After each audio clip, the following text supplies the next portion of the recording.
News leaders की हर खबर पाने के लिए सब्सक्राइब करें और बेल आइकन जरूर दबाएं। नमस्कार, आप देख रहे हैं न्यूज लीडर्स।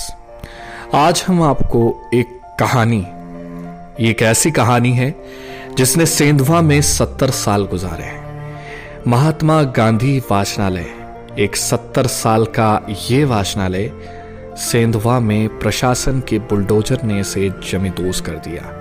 जहां पूरी दुनिया महात्मा गांधी की 151वीं जयंती मना रही है, वहीं सेंधवा में उनकी स्मृति में बने एकमात्र वाचनालय को प्रशासन ने अपने बुलडोजर से जमींदोज कर दिया है। प्रशासन और नगर पालिका की आंखों की किरकिरी बने महात्मा गांधी वाचनालय के वजूद को मिटाकर अपने ही हाथों से अपनी पीठ थपथपाने वालों को 70 सालों बाद याद आया कि ये सार्वजनिक संस्था का वाचनालय अवैध है। एक बड़ा सवाल खड़ा होता है, क्या 70 साल बाद प्रशासन को याद आता है कि ये वाचनालय अवैध है?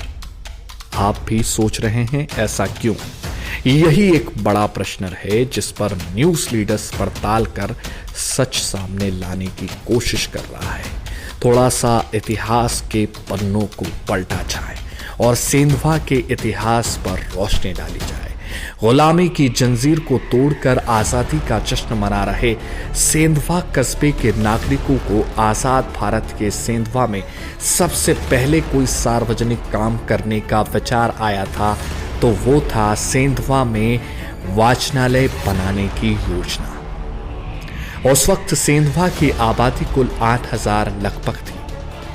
गांधी जी की हत्या के 2 साल बाद बना ये वाचनालय एक तरह से गांधी जी को श्रद्धांजलि अर्पित करता है ताकि उनके विचारों से सेंधवा क्षेत्र हमेशा परिचित रहे। लेकिन प्रशासकीय अमले ने 70 साल के इस महात्मा गांधी वाचनालय के वजूद को मिटाकर गांधी के विचारों की हत्या कर दी। अब हम नगर पालिका और प्रशासन को यह बताना चाहते हैं कि मध्य प्रदेश जब बना भी नहीं था उससे पहले यह वाचनालय बन गया था। यानी मध्य भारत में इस वाचनालय के निर्माण कार्य में होलकर एस्टेट की ओर से उस वक्त 101 रुपये नगद दान और भेंट की गई थी और एक अलमारी तथा 100 किताबें भी इस वाचनालय के निर्माण के बाद दी गई थी। एक बड़ा सवाल यहां पर यह खड़ा होता है कि जिस वाचनालय के बनने पर होलकर एस्टेट का राजघराना सहयोग कर रहा हो, उस वाचनालय की वैधता पर 70 साल बाद प्रशासन सवाल खड़े कर रहा है। जिस वाचनालय के पास 60 के दशक तक लीज जमा करने के कागजात हो, उसे अवैध बोलने का साहस कहां से मिला है शासकीय अमले को? जिस वाचनालय के शुभारंभ में होलकर एस्टेट की महारानी इंदिराबाई महासाहिबा को बुलाया जा रहा हो, उस वाचनालय की वैधता पर शक करके प्रशासन क्या ये संदेश देना चाहता है कि यही सुशासन है? इन जिन बातों का उल्लेख किया जा रहा है उनके सारे दस्तावेज वाचनालय समिति के पास मौजूद है।